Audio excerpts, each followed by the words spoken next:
तनी सुन ला हो तनी सुन ला हमार गारी तब जइहा तनी सुन ला हो तनी सुन ला हमार गारी तब जइहा तनी सुन ला। अरे दुल्हा के बहनिया वारा से मिलई गवारा से मिलैया मेठी के थानेदारौ से मिल तनी सुन ला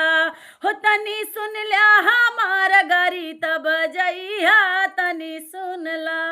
हो तनी सुन ला हमार गारी तब जइहा तनी सुन लिया। हो अरे समधि के बहिनी विधायक से मिलै प्रधानौ से मिल अमेठी के तहसीलदारौ से मिलै तनी सुन ला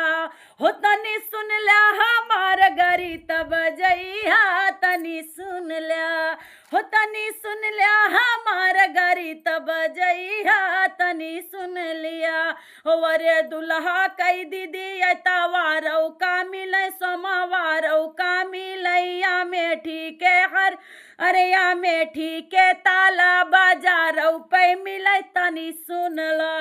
हो तनी सुन ला हमार गारी तब जइहा तनी सुन ला।